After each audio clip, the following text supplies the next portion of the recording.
welcome to each and every.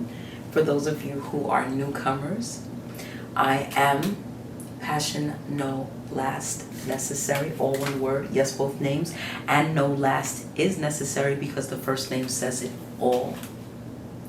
A little bit about me: I am a motivational edutainer.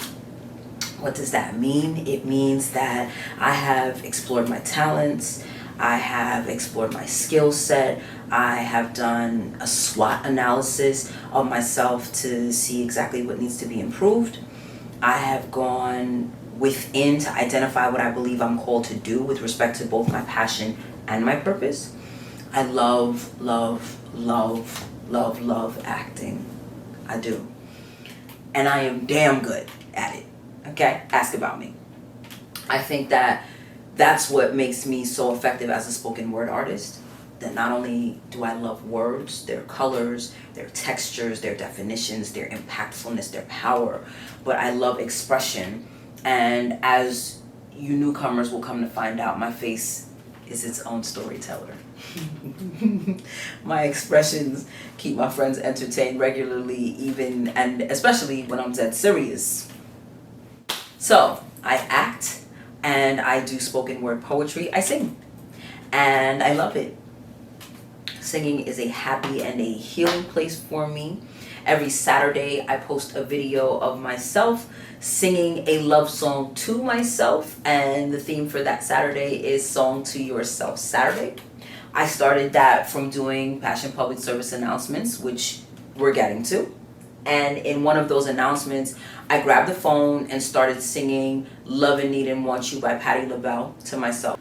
That post gave birth to Song to Yourself Saturday, and as of this past Saturday, we have celebrated the 1 year anniversary. So yay! I'm excited. I'm so excited because I stuck with it for a year, because of the impact that it has had, because I have pushed past my own barriers, just for so many different reasons. So congratulations, self. Thank you, self. Okay. At the end of each selection, I do a mini PSA reviewing why I selected that song or how the lyrics apply for loving on and affirming oneself. So that brings us back to Passion PSAs and how this grew from some Instagram posts to a full-on op-ed podcast. So Passion Public Service announcements actually started in 2017 when I hit the streets hustling my Porque Puedo Coquito. Riveting. It's been a day, y'all. I'm excited. Ripping and running to buy supplies and make batches and fill orders and fill last minute orders, make labels and business cards, because I didn't have a printer. I might not have a printer by the time you see this. We'll see what happens. But finding pop-up shops all while working full-time, overnights, struggling to stay awake. I started making PSAs at that time as a way to not only chronicle that journey, but to share insights that I was gaining along the way. And then from there, I would periodically post something as it came to me, or I'd be on a consistent path and then I would stop. Now, why would I stop? Any number of reasons. Sometimes I find myself unable to people and I just don't have anything to say. Other times I would just be bogged down or preoccupied with other things. And then there's always the deeper truth, which was that I didn't think people were listening. At that time, my Instagram page was still a personal page and not a business page. So I didn't have access to the metrics. All I had to go on was views and hearts. And views be looking like people are watching, and them hearts be looking like them same people watch by accident. So I took that personally. Maybe this is a waste of time. Maybe this isn't what I should be doing. Then I get a call or a text like, oh, what happened to your PSAs? I look forward to them and I watch them all the time. Again, that's not what it looked like on my end. So I went back and forth, yo-yoing from do it and be consistent to, ain't nobody paying no mind to me anyway, so I'll do it when I do it. Okay, here comes 2019. I started being a little more consistent, and the numbers looked a little decent. Then I had a moment, and I couldn't tell you what that moment was, but a moment nonetheless, and I stopped again. Finally, May 2020, I started really being intentional about it. the people were going to get this truth. And part of me taking that step was understanding that some of my posts weren't being ignored. They actually were never seen. The algorithm boogeyman was finally exposed.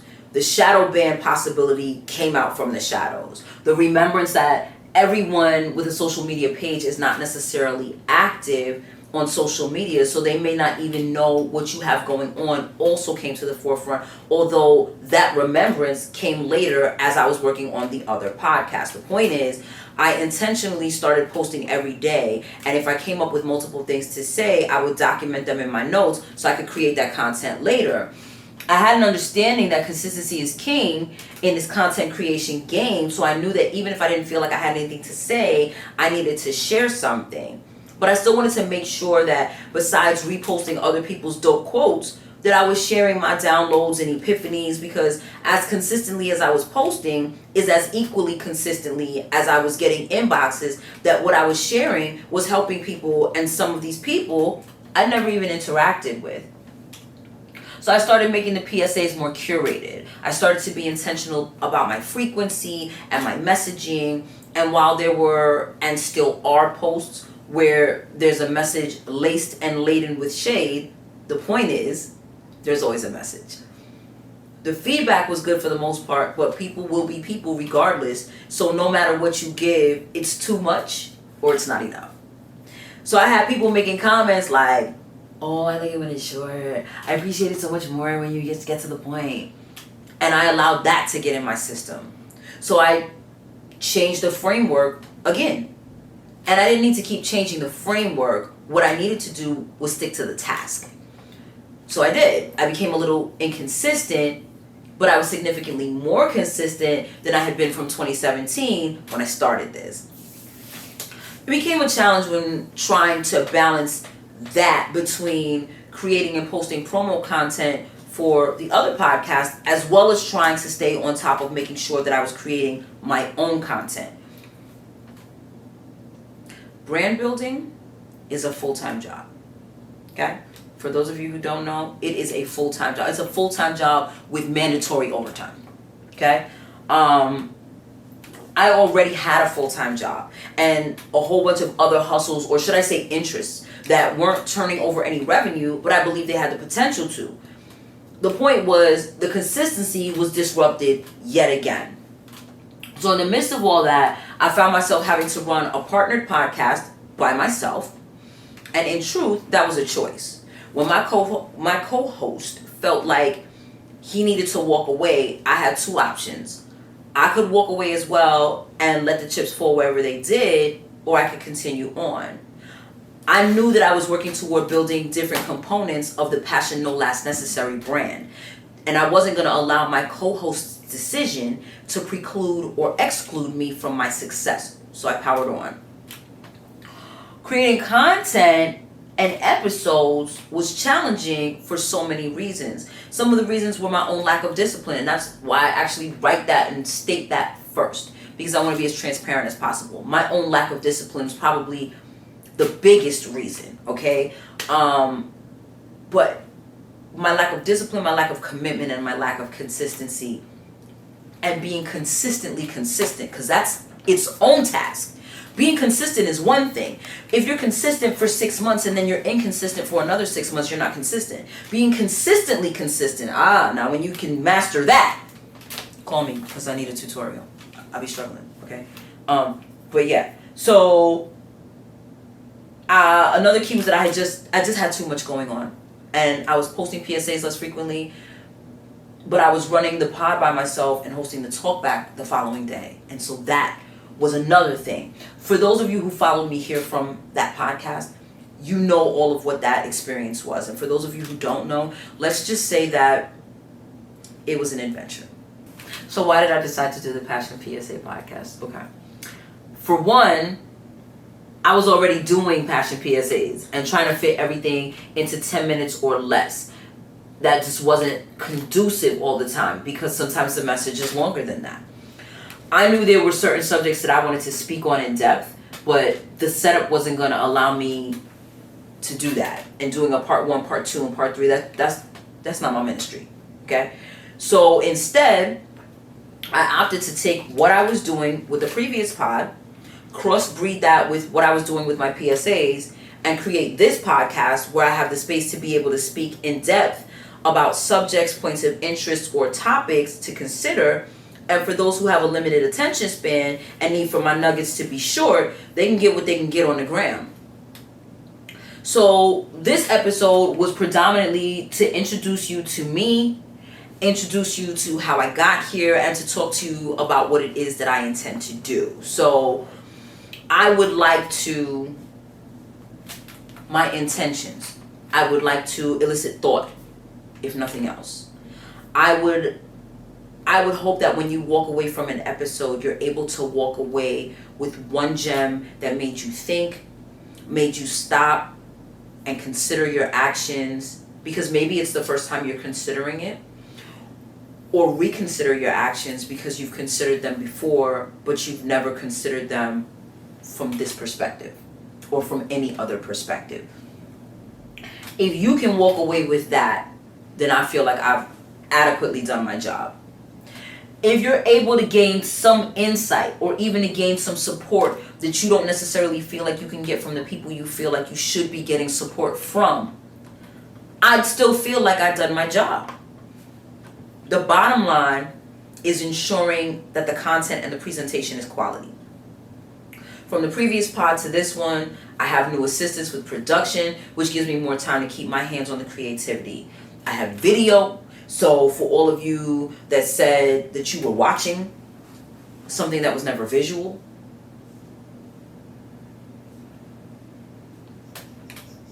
okay, because I think some of y'all thought that I didn't know that my podcast was audio only. So that's why you were telling me that you were watching something that you couldn't see, because you thought that I didn't know, but I did. But now you don't have an excuse, okay? We can cease and desist with the tall tales, right? So that's great. Us going live for the talk back was not the podcast. Just a reminder. So there have been some changes, and hopefully these upgrades will serve the both of us. Will I have guests? That is a hope and effort that will be made, but there are no guarantees, at least for the first few episodes. And that might not be something that's available on the unpaid platform. I'm still working through the logistics of that. That might only be available on the Patreon. I haven't figured it out yet. But I'm open to suggestions, and I am open to feedback. I know a lot of people have suggested that I do this on Clubhouse, and while Clubhouse is interactive, it's not a video format. So it may be another avenue that I'll explore, but while I'm figuring it all out, I just ask that you bear with me because it is a process, and it is one that I'm learning as I go. I'm really excited about this. This is a huge step for me. If you are new here, one of the things that I'm looking to do is to obtain the footage, or not even really obtain because it's my footage, to add the content, especially from the episodes that I hosted by myself from the previous pod here, so that you'll have a reference point and you'll know exactly what the launch pad was from there to here. My hope also is that you will get the same benefit from what you were getting in that pod. You'll walk away with the same insightfulness. You'll walk away with the same encouragement. You'll walk away just considering, like, am I doing this the best way that I can? Because there's not really a right or a wrong, but there's the best way that you can do it, and then there might be the way that you're doing it, and they might not be the same. I don't really have anything else to say. I just really wanted to do a quick intro video and let you know who I am, and that I have finally boldly, for 7 years later, 7 is completion, come on y'all, 7 years later, what up Purple, I'm finally listening, I'm finally doing the podcast that you told me to do when I released my second album. I do have a copy of it over there, but it's far and I don't feel like getting up because I might trip. So Bruised but Not Broken, Healing Starts with a Conversation. When I created that album in 2014, my producer said to me then, you need to do a podcast. Well, it took 7 years, but I'm listening, Purple. I'm doing a podcast. I'm doing it by myself. See, man, no hands. So that's it. Go forth, be great. Be filled with bliss. Be armed and empowered with knowledge. Be prepared, because we are going to go on a journey together, but it's going to be a good one. We got a lot of good things to talk about. Hopefully I'll be able to bring on some other people so you don't have to feel like I'm always the only one talking to you. We'll have visuals. Oh, and we're using a new platform. So the new platform has a lot of add-ons and has a lot of access that I didn't have on the previous platform. Shout out to that platform for what it was, but that tenure was complete. And so here we are. And so there will be lives. There'll be, how do you call it? Digital lives? Yes, digital. And then there may be in person. I don't know, because the way the world is set up right now, like if you don't have your cootie shots, then you can't be out in the world with certain groups of people. So, segregation much, but whatever. This ain't no political podcast. So that's it. In all things, be passionate. And I'm going to talk to you later. Have a wonderful day.